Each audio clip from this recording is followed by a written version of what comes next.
ഒരുപക്ഷെ ഇന്ത്യയിൽ സംഭവിച്ച ഏറ്റവും പൈശാചികമായ ഒരു കൊലപാതകത്തിന്റെ ഉള്ളറകളിലേക്കാണ് നമ്മൾ കടക്കുന്നത്. പ്രതിയുടെ കുറ്റസമ്മതവും കുറ്റകൃത്യത്തെക്കുറിച്ചുള്ള അയാളുടെ നേർവിവരണവും പോലീസിന്റെ കണ്ടെത്തലുകളും ശാസ്ത്രീയമായ തെളിവുകളും അത് ഞങ്ങളും നിരത്തുകയാണ്. ഈ കഥയും അതിന്റെ ദൃശ്യവിവരണവും നിങ്ങളെ അസ്വസ്ഥമാക്കിയേക്കാം.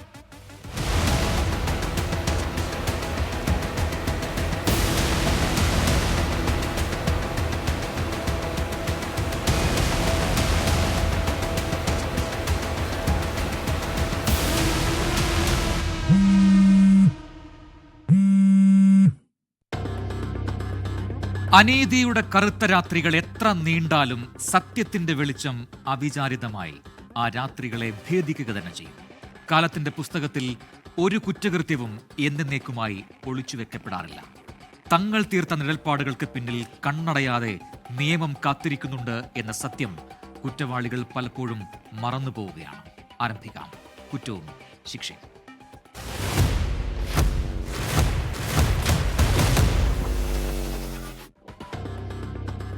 വേട്ടയ്ക്കുള്ള ചൂണ്ടയിൽ പ്രണയം കുരുത്തവൻ.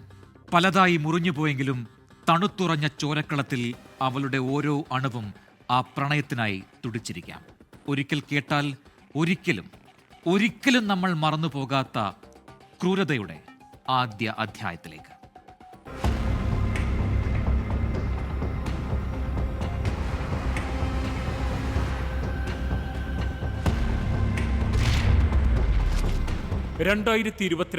ഓഗസ്റ്റ്. ലക്ഷ്മൺ പല ദിവസങ്ങളിലായി ശ്രമിക്കുന്നുണ്ട്. പക്ഷേ തിരിച്ചു പ്രതികരണമൊന്നുമില്ല.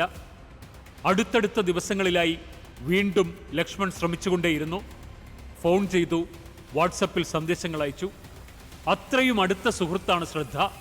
എന്നിട്ടും അവൾ എന്താണ് തൻ്റെ മെസ്സേജുകൾക്ക് മറുപടി തരാത്തത്? ഫോൺ എടുക്കാത്തതെന്ത്? ദിവസങ്ങൾ അങ്ങനെ നീങ്ങുന്നു. ആശങ്കപ്പെടേണ്ട സാഹചര്യമാണ്. ശ്രദ്ധ മുംബൈയിൽ നിന്ന് കുറച്ചു കാലമായി ഡൽഹിയിലോട്ട് താമസം മാറിയിട്ട്.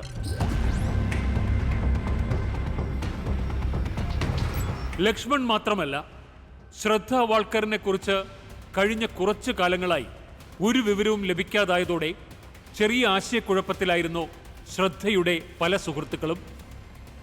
മുംബൈയിൽ നിന്ന് ഡൽഹിയിലേക്ക് തൻ്റെ പങ്കാളിയോടൊപ്പമാണ് ശ്രദ്ധ താമസം മാറിയത്. ശേഷം കുറച്ചു കാലം തമ്മിൽ ആശയവിനിമയം ഉണ്ടായിരുന്നു. എന്നാൽ പിന്നീട് ഒരു തരം സന്ദേശങ്ങൾക്കും മറുപടി ഉണ്ടായില്ല. തിരികെ ഒരു സന്ദേശം പോലും അയക്കാതിരുന്നതോടെ സുഹൃത്തായ ലക്ഷ്മണിന് തോന്നിയ സംശയം അയാൾ മറ്റു സുഹൃത്തുക്കളുമായി പങ്കുവച്ചു. ഓഗസ്റ്റ് മുതൽ ശ്രദ്ധയുടെ വാട്സപ്പ് നമ്പറിലേക്ക് അയച്ച മെസ്സേജുകൾ അവിടെ ഡെലിവറി പോലും ആയിട്ടില്ല. ഫോണിൽ വിളിച്ചപ്പോൾ സ്വിച്ച് ഓഫ് ആണെന്നാണ് കുറെ കാലമായി പ്രതികരണം. ഇതോടെ മറ്റു സുഹൃത്തുക്കൾ വഴി വിവരങ്ങൾ അറിയാനായിരുന്നു ലക്ഷ്മണിന്റെ ശ്രമം. എന്നാൽ ഇതും പരാജയപ്പെട്ടു. ഇതോടെയാണ് ശ്രദ്ധയുടെ സഹോദരനോട് ലക്ഷ്മൺ ഇക്കാര്യങ്ങളെല്ലാം സൂചിപ്പിച്ചത്. പക്ഷേ കുടുംബം അപ്പോഴേക്കും ശ്രദ്ധയിൽ നിന്ന് അകന്നിരുന്നു. ഇതര മതസ്ഥനുമായി പ്രണയിച്ചാണ് ശ്രദ്ധ ഒരു ലിവ് ഇൻ റിലേഷൻഷിപ്പ് ആരംഭിച്ചത്. കുടുംബത്തിന്റെ അകൽച്ചയുടെ കാരണവും അതുതന്നെയായിരുന്നു.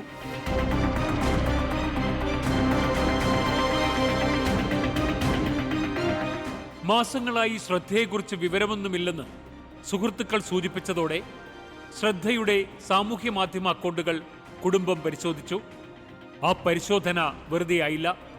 ഞെട്ടിക്കുന്ന ചില വസ്തുതകൾ, കൂട്ടി വായിക്കാൻ കഴിയുന്ന ചില സാഹചര്യങ്ങൾ. 2022 മെയ് മാസത്തിനു ശേഷം ശ്രദ്ധയുടെ അക്കൗണ്ടുകളിലൊന്നും യാതൊരുവിധ അപ്ഡേറ്റുകളും കാണാൻ സാധിച്ചിരുന്നില്ല. അതായത് സ്വന്തക്കാരോടും സുഹൃത്തുക്കളോടും ഒന്നും മിണ്ടാതെ ഇങ്ങനെ ഒളിച്ചിരിക്കുന്ന എന്ത് സാഹചര്യമാണ് ശ്രദ്ധയ്ക്കുണ്ടായത്? ലോകത്തോടുള്ള എല്ലാ ബന്ധങ്ങളും ഉപേക്ഷിച്ചുള്ള ശ്രദ്ധയുടെ ഈ ഒളിച്ചുകളി ആദ്യമായിട്ടാണ്. കുടുംബത്തിനും സുഹൃത്തുക്കൾക്കും സംശയം വർദ്ധിക്കാൻ ഈ ഒരൊറ്റ കാരണം മതിയായിരുന്നു. സുഹൃത്തുക്കൾ ശ്രദ്ധയുടെ മാതാപിതാക്കളെ ഒരിക്കൽ കൂടി സമീപിച്ചു. പരാതി നൽകി മുന്നോട്ടു പോകണം. കുടുംബം പരാതി നൽകാൻ തന്നെ തീരുമാനിച്ചു. 2022 September 17 Manikpur police station, Palghar, Maharashtra.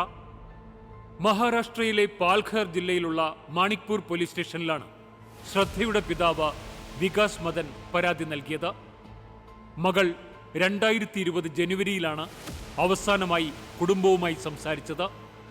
ശ്രദ്ധയുടെ അമ്മ മരിച്ച സമയത്തായിരുന്നു അത്. അന്നാണ് ശ്രദ്ധ അവസാനമായി വീട്ടിലെത്തി അച്ഛനെയും സഹോദരനെയും കണ്ടത്.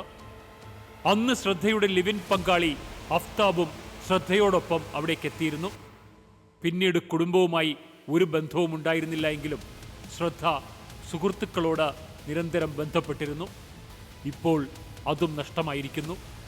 ശ്രദ്ധ വാൾക്കർ മിസ്സിംഗ് കേസിൽ പോലീസ് FIR രജിസ്റ്റർ ചെയ്തു.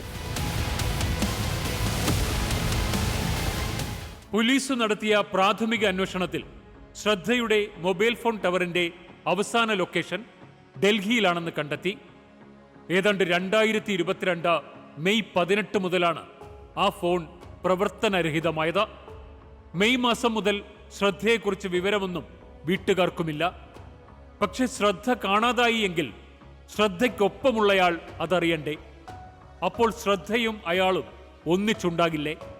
പോലീസിന്റെ സംശയങ്ങൾക്കുള്ള മറുപടി അച്ഛനുണ്ടായിരുന്നു. അഫ്താബിനെ കുറ്റപ്പെടുത്തിയാണ് ശ്രദ്ധയുടെ അച്ഛൻ പോലീസിന് മൊഴി നൽകിയത്. ഡൽഹിയിലായിരുന്നു ഏറെക്കാലം ശ്രദ്ധയുടെ ഫോൺ പ്രവർത്തിച്ചിരുന്നത്. അതായത് ശ്രദ്ധയെ കാണാതായത് ഡൽഹിയിൽ വെച്ചാണെന്നത് വ്യക്തം. അപ്പോൾ കേസ് ഡൽഹിക്ക് മാറ്റണം. മുംബൈയിൽ താമസിച്ചിരുന്ന കാലത്തുള്ള ശ്രദ്ധയുടെയും അഫ്താബിന്റെയും വിവരങ്ങൾ മഹാരാഷ്ട്ര പോലീസ് ശേഖരിച്ചിരുന്നു. ഈ വിവരങ്ങളും മഹാരാഷ്ട്ര പോലീസ് ഡൽഹി പോലീസിന് കൈമാറി. ശ്രദ്ധയുടെ പിതാവിനെ മുംബൈ പോലീസ് ഡൽഹിക്ക് മടക്കി. 2022 നവംബർ 10 ന്യൂഡൽഹി. മുംബൈ പോലീസിൽ നിന്ന് വിവരം ലഭിച്ചതിനെ തുടർന്ന് ശ്രദ്ധയുടെ പിതാവ് ഡൽഹിയിലെത്തി. ഡൽഹിയിലെ മെഹ്റോളി പോലീസ് സ്റ്റേഷനിൽ IPC സെക്ഷൻ 365 തട്ടിക്കൊണ്ടുപോകൽ ചാർജായി ഔദ്യോഗികമായി FIR രജിസ്റ്റർ ചെയ്യുകയും ചെയ്തു.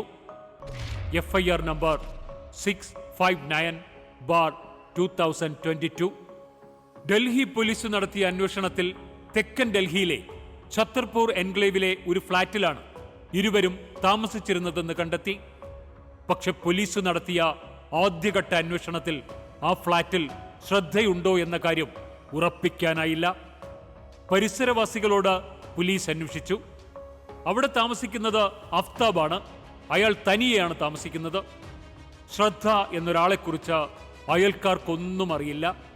പക്ഷേ ശ്രദ്ധയുടെ ബാങ്ക് ഇടപാടുകൾ ഈ കാലയളവിൽ നടക്കുന്നുണ്ടായിരുന്നു. മാത്രമല്ല ഇൻസ്റ്റാഗ്രാം അക്കൗണ്ടും ആക്റ്റീവായിരുന്നു. അതായത് ശ്രദ്ധ അഫ്താബുമായി പിരിഞ്ഞ് വേറെ മാറി താമസിക്കുകയാകും. ഡൽഹി പോലീസിന്റെ നിഗമനം ഇതായിരുന്നു.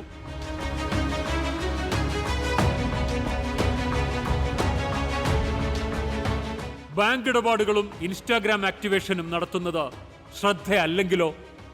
വീണ്ടും പരാതിയെത്തി. അതോടെ ആ വഴിക്ക് നീങ്ങുന്നതാണ് ബുദ്ധിയെന്ന പോലീസിനും തോന്നി. ഫോൺ ഉപയോഗിച്ച് നടത്തുന്ന ഇടപാടുകളിൽ നിന്ന് ഹാൻഡ്സെറ്റ് ട്രേസ് ചെയ്തു. ആ സെറ്റിന്റെ IP പരിശോധിച്ചു. അത് അഫ്താബിന്റെ ഫോണായിരുന്നു. അപ്പോൾ കളി കാര്യമാണ്. ഡൽഹി പോലീസിന് സംശയം മാറി. ശ്രദ്ധ ലോകത്തോട് മിണ്ടാതെ ഒളിവിൽ. അഫ്താബ് അതേ ശ്രദ്ധയുടെ പണവും സോഷ്യൽ മീഡിയയും കൈകാര്യം ചെയ്യുന്നു. ശ്രദ്ധ എവിടെയാണ്? അത് ഉറപ്പായും അഫ്താബിനറിയാം.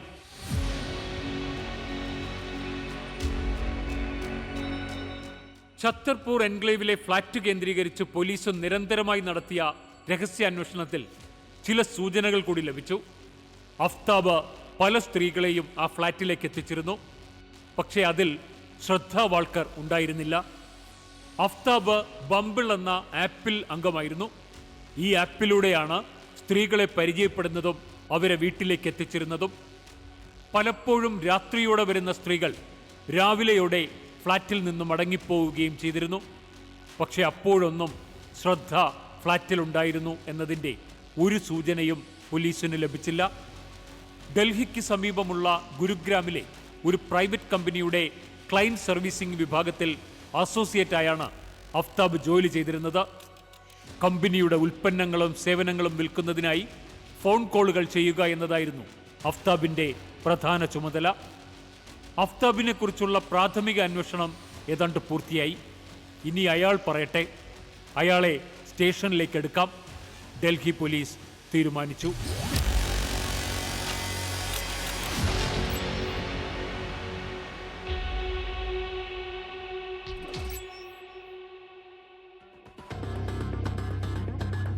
സിനിമകളിൽ കാണുന്നത് പോലെ ഒളിവിലായിരുന്ന പ്രതിയെ സാഹസികമായി പിന്തുടർന്ന് പിടികൊണ്ടുവന്ന സംഭവമല്ല ഇത്. അയാൾ തന്റെ വാടക വീട്ടിൽ പതിവ് പോലെ എത്തി. നിരന്തരമായി മഫ്തിയിൽ അയാളെ നിരീക്ഷിച്ച പോലീസിന് അയാളെ പിടികൂടുക എന്നത് എളുപ്പമായിരുന്നു. പോലീസ് നേരിട്ട് ആ ഫ്ളാറ്റിലെത്തി.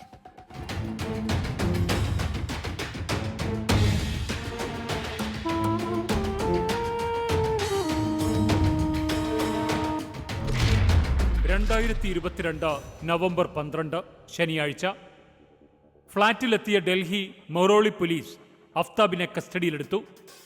ഛത്തർപൂർ പഹാഡിയിലെ വാടക ഫ്ളാറ്റിൽ നിന്ന് പോലീസിനൊപ്പം അയാൾ അഫ്താബ് എതിർപ്പൊന്നുമില്ലാതെ ഇറങ്ങി നടന്നു. പോലീസ് ചോദ്യങ്ങൾ ആരംഭിച്ചു. ആരായിരുന്നു നിങ്ങൾക്ക് ശ്രദ്ധാവാൾക്കാർ? ശ്രദ്ധയും അഫ്താബും എങ്ങനെ പ്രണയത്തിലായി? ഇപ്പോൾ ശ്രദ്ധ എവിടെയാണ്?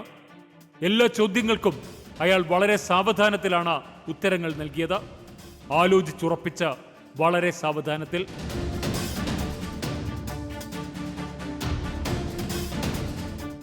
സർ, മേയിൽ ഞങ്ങൾ തമ്മിൽ വലിയ വഴക്ക് നടന്നു. ഏറെ നേരം വഴക്കിട്ട ശ്രദ്ധ വീട്ടിൽ നിന്നിറങ്ങിപ്പോയി. മടങ്ങി വരുമെന്ന് ഞാൻ കരുതി, പക്ഷെ വന്നില്ല. എനിക്കും ദേഷ്യമുണ്ടായതിനാൽ പിന്നാലെ പോയതുമില്ല.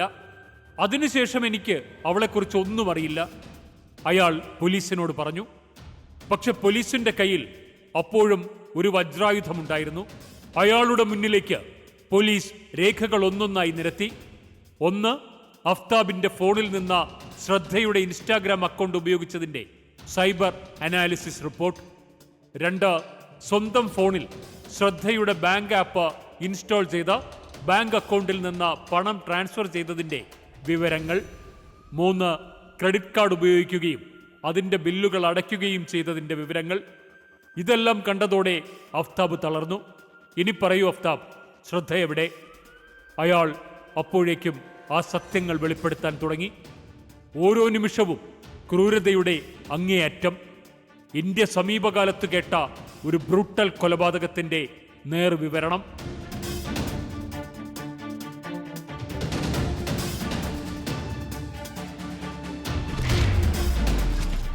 ശ്രദ്ധ വികാസ് വാൾക്കർ, വയസ്സ് 27, call centre assistant, Vasai, Palghar, Maharashtra.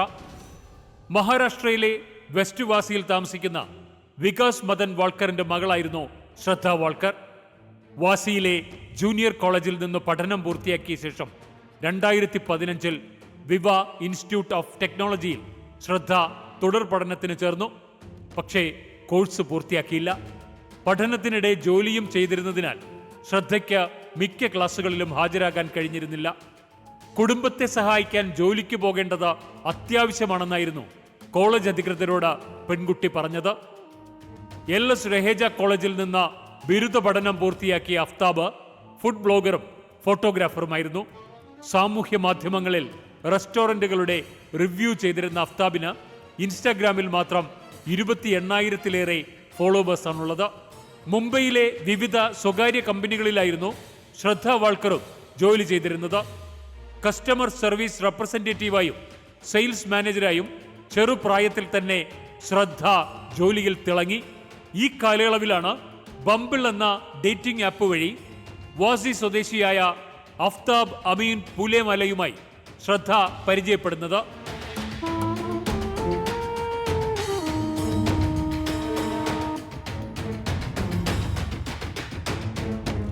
പരിചയം സൗഹൃദമായി. വൈകാതെ ഇരുവരും പ്രണയത്തിലുമായി. 2019 ശ്രദ്ധയും അഫ്താബും തമ്മിലുള്ള അടുപ്പം ശ്രദ്ധയുടെ വീട്ടുകാർ അറിയുന്നത്. അഫ്താബുമായുള്ള അടുപ്പം അറിഞ്ഞതോടെ വീട്ടുകാർ ഈ ബന്ധത്തെ എതിർത്തു. എന്നാൽ അഫ്താബിനൊപ്പം താമസിക്കാനായിരുന്നു പെൺകുട്ടിയുടെ തീരുമാനം. ഇക്കാര്യം അമ്മയോടാണ് ശ്രദ്ധ ആദ്യം പറഞ്ഞത്. വ്യത്യസ്ത മതത്തിൽപ്പെട്ടവരുമായുള്ള ബന്ധം ഒരിക്കലും ശ്രദ്ധയുടെ കുടുംബം അനുവദിച്ചിരുന്നില്ല. എന്നാൽ തനിക്ക് 25 വയസ്സായെന്നും തന്റെ ജീവിതവുമായി ബന്ധപ്പെട്ട തീരുമാനങ്ങൾ തനിക്കെടുക്കാൻ അവകാശമുണ്ടെന്നുമായിരുന്നു മാതാപിതാക്കളോടുള്ള ശ്രദ്ധയുടെ മറുപടി: ഇനി ഒരിക്കലും നിങ്ങളുടെ മകളായിരിക്കില്ലെന്നും താൻ മകളാണെന്ന കാര്യം മറന്നേക്കൂ എന്നും പറഞ്ഞാണ് ശ്രദ്ധ അന്ന് വീട് വിട്ടിറങ്ങിയത്.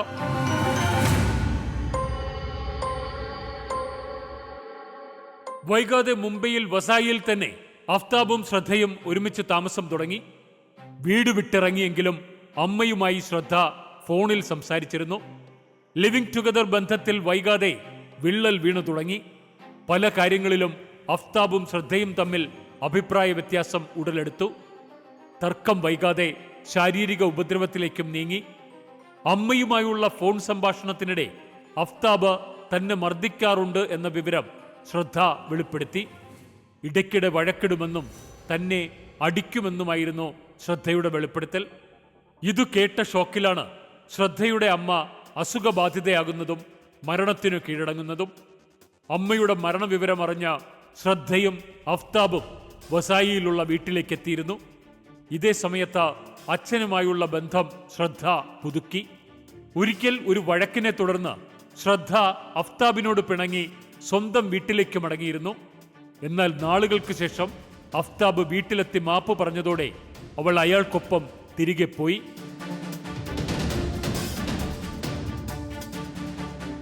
അവർ വീണ്ടും ഒരുമിച്ച് താമസിക്കാൻ ആരംഭിച്ചു. പക്ഷേ അഫ്താബ് തന്നെ വിവാഹം കഴിക്കണമെന്ന് ശ്രദ്ധ ആഗ്രഹിച്ചിരുന്നു. ശ്രദ്ധ ഇക്കാര്യം തന്റെ സുഹൃത്തുക്കളോടും പറഞ്ഞു. എന്നാൽ അതിനു വഴങ്ങാതെ അഫ്താബ് വീണ്ടും ശ്രദ്ധയെ ഉപദ്രവിച്ചു തുടങ്ങി. ഇതോടെ അഫ്താബ് തന്നെ ഉപദ്രവിക്കുന്ന കാര്യം പല സുഹൃത്തുക്കളോടും ശ്രദ്ധ സൂചിപ്പിച്ചു. ഇത് പോലീസിൽ അറിയിക്കണം ശ്രദ്ധയോട് സുഹൃത്തുക്കൾ ആവശ്യപ്പെട്ടു. ശ്രദ്ധ അങ്ങനെ ഒരു പരാതി നൽകാൻ കൂട്ടാക്കിയില്ല. എന്നു മാത്രമല്ല, അഫ്താബ് ശ്രദ്ധയെ മർദ്ദിക്കുന്ന കാര്യം പോലീസിനോട് പരാതിപ്പെടാൻ ശ്രമിച്ച ചില സുഹൃത്തുക്കളെ ശ്രദ്ധ തന്നെ പിന്തിരിപ്പിക്കുകയും ചെയ്തു.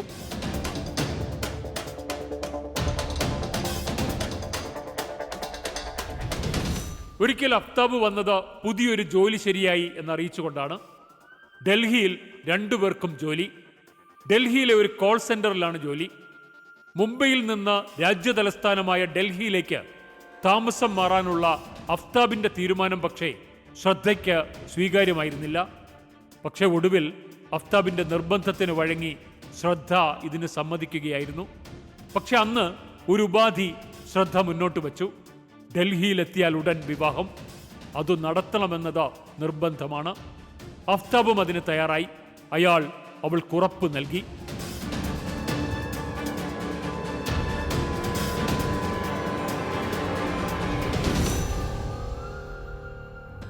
ഒരു ഫ്ളാറ്റ് വാടകയ്ക്കെടുത്താണ് അവർ ഡൽഹിയിൽ താമസം തുടങ്ങിയത്. പറഞ്ഞു വച്ചിരുന്ന ജോലിക്കും കയറി. ഡൽഹിയിലേക്ക് പോയതോടെ മുംബൈയിലെ സുഹൃത്തുക്കളുമായി ശ്രദ്ധയുടെ ബന്ധത്തിൽ കുറച്ച് അകൽച്ചയുണ്ടായി. എങ്കിലും ലക്ഷ്മൺ അടക്കമുള്ള ചില സുഹൃത്തുക്കളുമായി വാട്സാപ്പിലും ഇൻസ്റ്റഗ്രാമിലും ശ്രദ്ധ ബന്ധപ്പെട്ടിരുന്നു.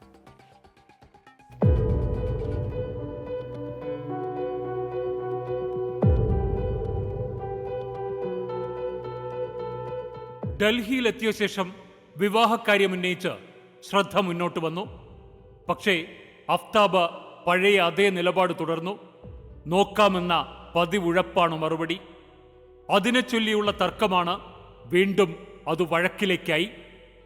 വൈകാതെ വീണ്ടും അഫ്താബ് ശ്രദ്ധയെ മർദ്ദിക്കാൻ തുടങ്ങി. അഫ്താബിനൊപ്പമുള്ള ജീവിതത്തിൽ താൻ നേരിടുന്ന ക്രൂരതകളിൽ പലതും ശ്രദ്ധ ഇതിനിടെ സുഹൃത്തുക്കളോട് പങ്കുവച്ചിരുന്നു. അഫ്താബുമായുള്ള ബന്ധം അവസാനിപ്പിക്കാൻ താൻ തീരുമാനമെടുത്തതായും സുഹൃത്തുക്കളുമായുള്ള ആശയവിനിമയത്തിനിടെ ശ്രദ്ധ സൂചിപ്പിച്ചു. പക്ഷേ ഒരു അവസാന ശ്രമം കൂടി നോക്കണം. രണ്ടുപേരും കൂടി ഒരു വിനോദയാത്ര പോകാൻ തീരുമാനിച്ചത് അങ്ങനെയാണ്. ഒരു നീണ്ട അവധിയെടുത്തു.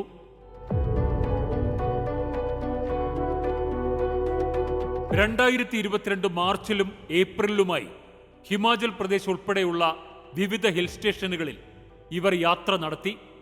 ഈ യാത്രകൾക്ക് ശേഷം അവർ വീണ്ടും ഡൽഹിയിലെത്തി. 2022 മെയ് 15 ഡൽഹിയിലെ ഛത്തർപൂർ എൻക്ലേവിൽ ഇവർ ഒരു ഫ്ളാറ്റ് വാടകയ്ക്കെടുത്ത് അങ്ങോട്ട് താമസം മാറി. വിവാഹത്തിനുള്ള ഒരുക്കങ്ങൾ നടത്തണം. ശ്രദ്ധ അയാളെ ഓർമ്മിപ്പിച്ചു. അത് കേട്ടതും അയാൾ ക്രുദ്ധനായി. 2022 മെയ് 18 ബുധനാഴ്ച സമയം രാത്രി 11 മണി. അന്ന് രാത്രി ശ്രദ്ധയും അഫ്താബും തമ്മിൽ തർക്കം തുടങ്ങിയത് ഫ്ളാറ്റിലെ ചിലവുകളെ ചൊല്ലിയായിരുന്നു. അവിടെ താമസമായിട്ട് ആകെ 3 ദിവസം. അയൽക്കാരെയൊന്നും കണ്ടിട്ടുപോലുമില്ല. തർക്കത്തിനിടെ കോപാകുലനായ അഫ്താബ് ശ്രദ്ധയെ ശക്തിയായി തന്നെ മർദ്ദിച്ചു. മർദ്ദനത്തിനിടെ താഴെ വീണ ശ്രദ്ധയെ അയാൾ കാലുകൊണ്ട് തൊഴിച്ചു. ഇതിനിടെ ശ്രദ്ധയുടെ കഴുത്തിൽ അഫ്താബ് പിടുത്തമിട്ടു. അയാൾ പെട്ടെന്ന് ആ കഴുത്ത് ഞെരിക്കാൻ തുടങ്ങി.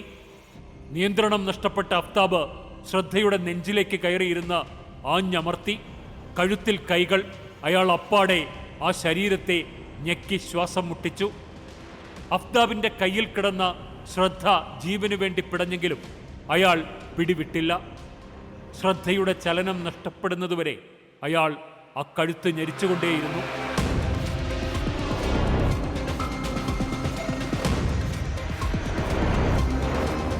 ശ്രദ്ധ മരിച്ചുവെന്ന് ഉറപ്പാക്കിയതോടെ അഫ്താബിന്റെ ഉള്ളിലെ യഥാർത്ഥ ക്രിമിനൽ ഉണർന്നു.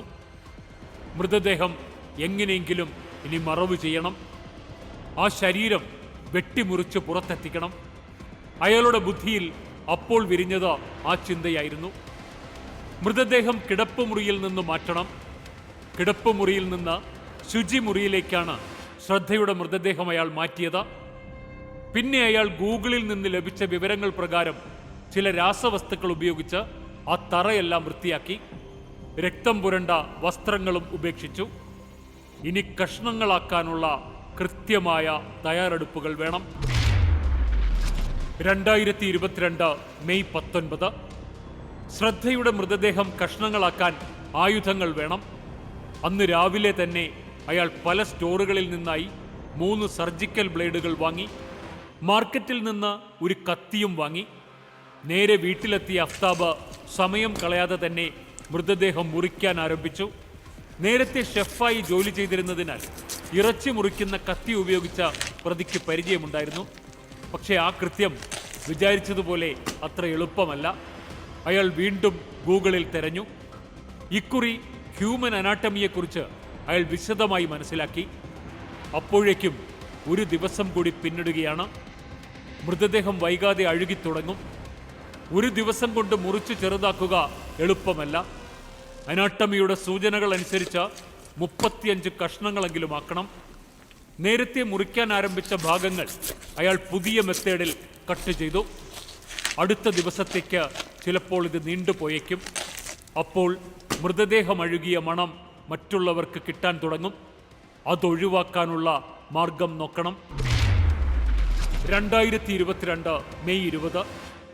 മുറിച്ചെടുക്കുന്ന ശരീരഭാഗങ്ങൾ അഴുകാതെ സൂക്ഷിക്കാൻ ഒരു ഫ്രിഡ്ജ് വേണം. അഫ്താബ് 300 ലിറ്ററിന്റെ വലിയൊരു ഫ്രിഡ്ജ് വാങ്ങി. വീട്ടിലെത്തി അത് ഫിറ്റ് ചെയ്യാൻ വന്ന ജീവനക്കാരെ അയാൾ പുറത്തുനിന്ന് തന്നെ പറഞ്ഞു വിട്ടു. സ്വയം അത് ഇൻസ്റ്റാൾ ചെയ്തു. പിന്നെ അയാൾ ശുചിമുറിയിലേക്ക് പോയി വീണ്ടും ആ ശരീരം മുറിക്കാൻ ആരംഭിച്ചു. ഇത്തവണ അയാൾ കുറെ ബ്ലീച്ചിങ് പൗഡറും ചില രാസവസ്തുക്കളും കൂടി കയ്യിൽ കരുതിയിരുന്നു. ദുർഗന്ധം പുറത്തേക്ക് വരാതിരിക്കാൻ ഒരു ദിവസത്തെ കരുതൽ. 2022 മെയ് 21. 2 ദിവസങ്ങളിലായി അയാൾ ശ്രദ്ധയുടെ ശരീരം 35 കഷ്ണങ്ങളാക്കി മാറ്റി. ഫ്രിഡ്ജിൽ ഓരോ കള്ളികളിലായി അയാൾ അതൊക്കെ അടുക്കി വെച്ചു. തല മാത്രം പൂർണ്ണമായ ഒരു കഷണമായി സൂക്ഷിച്ചു. ഇനി ഈ മുറിച്ചുവെച്ച ഭാഗങ്ങൾ ഒഴിവാക്കണം. ഒന്നൊന്നായി പതുക്കെ മതി. അയാൾക്ക് അതിനും കൃത്യമായ ഒരു പ്ലാൻ ഉണ്ടായിരുന്നു. 2022 മെയ് 22. മെയ് 22 മുതൽ ജൂൺ 4 വരെയുള്ള 14 രാത്രികൾ അത് അയാൾക്ക് നിർണായകമായിരുന്നു. മുറിച്ചുവെച്ച ഭാഗങ്ങൾ പുറത്തേക്കെടുക്കാൻ അയാൾ തീരുമാനിച്ചു. പുലർച്ചെ 2 മണിക്ക് ഇരുട്ടിന്റെ മറവിൽ അയാൾ തയ്യാറായി. കറുത്ത പ്ലാസ്റ്റിക് കവറുകളിൽ ഒളിപ്പിച്ച ശരീരഭാഗങ്ങളുമായി അവൻ മേറോളി കട്ടിലേക്ക് നടന്നു. വീട്ടിലെ ദുർഗന്ധം ഒഴിവാക്കാൻ റൂം ഫ്രഷ്നറുകളും അഗർബത്തികളും വലിയ തോതിൽ വെള്ളവും കെമിക്കലുകളും അവൻ ഉപയോഗിച്ചു. 14 ദിവസങ്ങളിലും അയാൾ അതുതന്നെ തുടർന്നു. മെഹ്റോളി വനത്തിൽ ആഴങ്ങളിൽ ആ മൃതദേഹാവശിഷ്ടങ്ങൾ അഫ്താബ് ഉപേക്ഷിക്കാൻ തുടങ്ങി.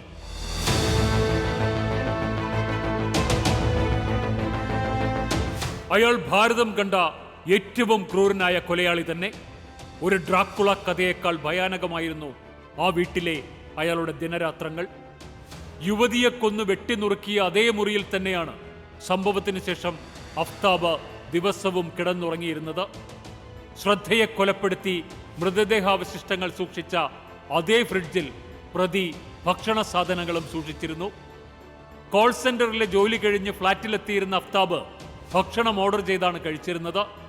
തുടർന്ന് മൃതദേഹാവശിഷ്ടങ്ങൾ സൂക്ഷിച്ച ഫ്രിഡ്ജിൽ തന്നെ ഭക്ഷണവും സൂക്ഷിക്കുകയായിരുന്നു.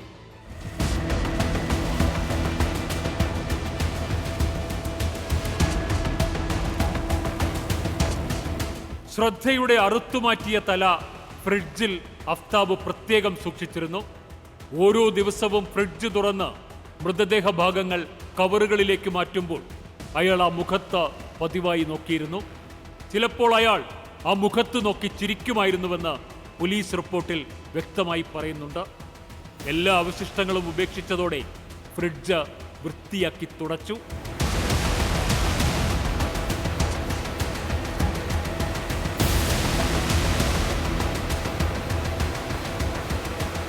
മെഹ്റോളി വനമേഖലയിൽ നടത്തിയ പരിശോധനയിൽ ഏതാനും മൃതദേഹ ഭാഗങ്ങൾ പോലീസ് കണ്ടെടുത്തിരുന്നു.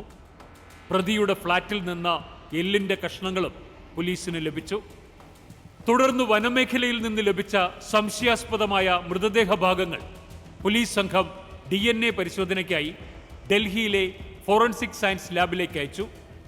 കൈകാലുകളിലെ എല്ലുകളെന്ന് സംശയിക്കുന്ന 13 കഷ്ണങ്ങളാണ് ആ കാട്ടിൽ നിന്ന് കണ്ടെടുത്തത്.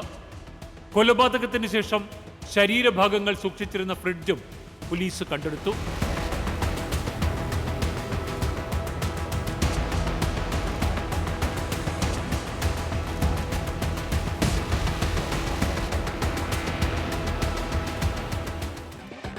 ഡൽഹി ശ്രദ്ധാ കൊലക്കേസ് സ്നേഹത്തിന്റെ വിശുദ്ധിയിൽ കരിനിഴൽ ഉണ്ടാക്കിയ ഒന്നാണ്. എത്ര വെറുത്താലും കൂടെ നിന്നവളെ ഇല്ലാതാക്കാനുള്ള ആ മാനസികാവസ്ഥ സ്നേഹത്തിന്മേൽ അന്ധമായ ആധിപത്യം നേടാനുള്ള മനുഷ്യന്റെ മൃഗീയമായ സ്വാർത്ഥതയാണ്. സമർപ്പണത്തെ ചോരയിൽ മുക്കിക്കൊല്ലുന്ന ക്രൂരകൃത്യം. അഫ്താബ് അമീൻ പൂനാവാല, വയസ്സ് 28, professional chef, vlogger, Vasai, Palghar, Maharashtra. Serial കില്ലറായ ഡെക്സ്റ്റർ മോർഗന്റെ കഥ പറഞ്ഞ അമേരിക്കൻ TV പരമ്പര ഡെക്സ്റ്റർ. ആ പരമ്പരയിൽ നിന്നാണ് അഫ്താബിന് കൊലപാതകം നടത്താനുള്ള പ്രചോദനം ലഭിച്ചത്. ഫോറൻസിക് വിദഗ്ധനായ ഡെക്സ്റ്റർ മോർഗൻ രാത്രികാലങ്ങളിൽ സീരിയൽ കില്ലറായി മാറുന്ന US TV പരമ്പര. കൊലപാതകത്തിനു ശേഷവും ശ്രദ്ധയുടെ ഇൻസ്റ്റാഗ്രാം അക്കൗണ്ടിലൂടെ സുഹൃത്തുക്കൾക്ക് അയാൾ സന്ദേശങ്ങൾ അയച്ചു. അവൾ ജീവിച്ചിരിപ്പുണ്ട് എന്ന് വരുത്തി തീർക്കാൻ ജൂൺ 9 വരെ അവൻ ശ്രമിച്ചു. പിന്നെ എപ്പോഴോ അയാൾ ശ്രദ്ധയുടെ ഫോൺ ഓഫാക്കി. അത് പിന്നെ ഓണായിട്ടേയില്ല. ഏറെക്കാലം ശ്രദ്ധയുടെ മൊബൈൽ നമ്പർ സ്വിച്ച് ഓഫ് ആക്കിയതാണ് സംഭവത്തിൽ നിർണായകമായത്.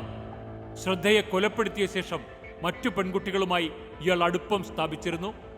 കൊലപാതകം നടന്ന ഏകദേശം 20 ദിവസങ്ങൾക്ക് ശേഷമാണ് ശ്രദ്ധയെ പരിചയപ്പെട്ട ബംബിൾ എന്ന അതേ ഡേറ്റിംഗ് ആപ്പിലൂടെ മറ്റൊരു പെൺകുട്ടിയെ അഫ്താബ് പരിചയപ്പെട്ടത്. തുടർന്ന് ഈ പെൺകുട്ടിയെ തന്റെ ഫ്ളാറ്റിലേക്ക് കൊണ്ടുവരികയും ചെയ്തു. പലതവണ ഈ പെൺകുട്ടി അഫ്താബിന്റെ ഫ്ളാറ്റിൽ വന്നിരുന്നു.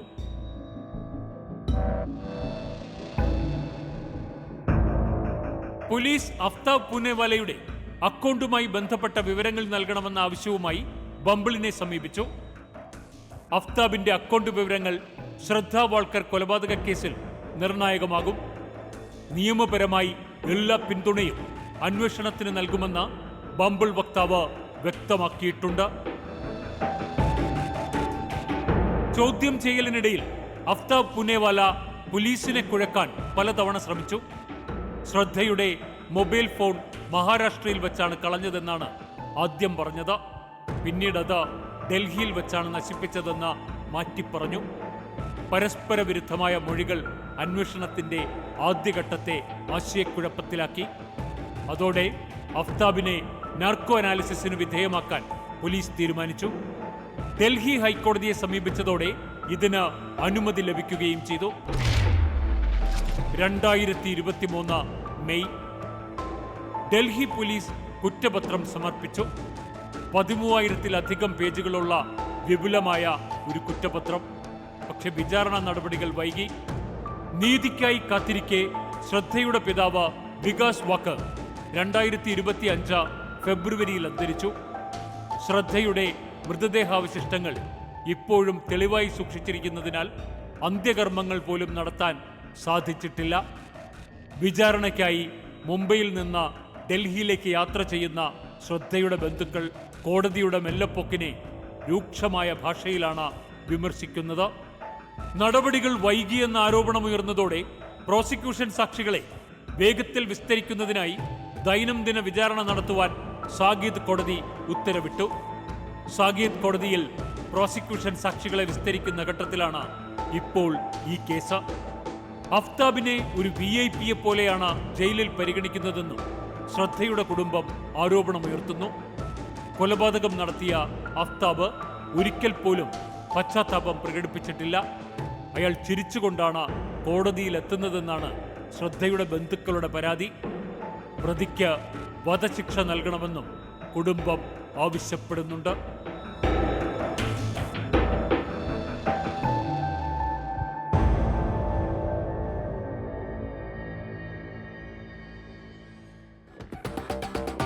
ശ്രദ്ധ എന്നത് കേവലം ഒരു പെൺകുട്ടിയുടെ പേര് മാത്രമായിരുന്നില്ല.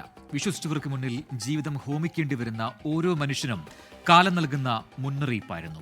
സ്നേഹത്തിന്റെ മനോഹാരിതയ്ക്ക് പിന്നിൽ ഒളിച്ചിരിക്കുന്ന ക്രൂരതയുടെ യഥാർത്ഥ മുഖം തിരിച്ചറിയാൻ നാം ജാഗരൂകരായിരിക്കണം എന്ന ഓർമ്മപ്പെടുത്തൽ കൂടിയാണ് ശ്രദ്ധ. Good bye. ലോകത്തെവിടെയായാലും ഏത് സമയത്തും 24 വാർത്തകളും ഓഗ്മെന്റഡ് റിയാലിറ്റി പാക്കേജുകളും എക്സ്പ്ലെയിനറുകളും വിശദമായി കാണാൻ ഞങ്ങളുടെ യൂട്യൂബ് ചാനൽ നിങ്ങൾക്ക് സബ്സ്ക്രൈബ് ചെയ്യാം.